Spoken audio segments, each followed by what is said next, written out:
मीणाओं को 1871 में जन्मजात अपराधी घोषित कर दिया गया। मीणाओं की गलती क्या थी? उन्होंने 1857 की क्रांति जो है इसमें भाग लिया था। जयपुर रियासत जो है इसने 1857 की क्रांति में अंग्रेजों के विरुद्ध लड़ने से साफ मना कर दिया था और कहा था कि हम अंग्रेजों के विरुद्ध नहीं लड़ेंगे। लेकिन ये बात जयपुर रियासत के मीणा और आसपास के मीणाओं ने नहीं मानी और जयपुर, कोटपुतली, सवाई माधोपुर और सेकाबाटी के कुछ क्षेत्रों में मीणाओं ने अरावली और उसके आसपास के क्षेत्रों में सैनिक टुकड़ियों पर हमले किए। इससे अंग्रेज क्रुद्ध हो गए और उन्होंने जयपुर रियासत के साथ मिलकर इस क्षेत्र के मीणाओं पर 1871 में क्रिमिनल ट्राइब्स एक्ट लागू कर दिया। ये एक कलंक था मीणाओं के ऊपर। इसमें इतने कठोर नियम थे कि आप अपने घर से बिना बताए नहीं जा सकते, आप एक गांव से दूसरे गांव में नहीं जा सकते। ये पहली बार ऐसा था कि किसी जाति को इस तरह बंदिशों में जकड़ लेना। उस समय यहाँ के शासक राम सिंह सेकंड थे। इनके बारे में दुनिया भर की अच्छी अच्छी बातें बताई जाती हैं, लेकिन इन्होंने भी अपने क्षेत्र की जनता को बचाने का कोई प्रयास नहीं किया था। ना ही कोई बड़ा टीचर आपको ये बातें बताता मिलेगा। ठीक है, आपको एक बात जान के अच्छा होगा कि 1924 में इस कानून को और ज्यादा कठोर कर दिया गया और उस समय यहाँ के शासक थे मान सिंह सेकंड, पोलो वाले शासक। इनकी बहुत अच्छी अच्छी बातें की जाती हैं। इन्होंने जब इस कानून को लागू किया गया था ना तो कोई विरोध किया था और ना अपनी क्षेत्र की जनता को बचाने का प्रयास किया।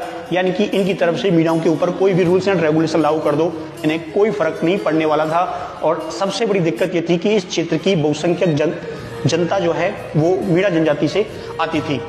इसके पीछे दो महत्वपूर्ण वजह मानी जाती हैं कि मीणाओं का जो स्वाभिमान था, जो लोग देखते थे एक शासक के रूप में, क्योंकि आमेर के ऊपर पहले इन्हीं का अधिकार था। कछवाओं के आने से पहले ये क्षेत्र मीणाओं का था। उनकी जो छवि है उसको डैमेज करना था, क्योंकि 1857 की क्रांति में इन्होंने ना तो जयपुर राज परिवार की बात मानी और ना ही अंग्रेजों की बात मानी। उसके बाद इनकी इमेज को खराब करने के लिए सारे प्रयास किए गए थे। दूसरा प्रयास सफल हुआ इनका, जिसमें चौकीदार और जमींदार में इनको डिवाइड कर दिया गया। ये पॉलिटिकल विभाजन था, लोग इसे सामाजिक विभाजन बना बैठे और आज तक उसको फॉलो करते हैं जमींदार और चौकीदार के रूप में। जबकि ये पॉलिटिकल डिवाइडेशन था, मीणाओं को बांटने का एक सफल प्रयास जो है वो किया गया था। बाद में 1952 में इसको समाप्त कर दिया गया।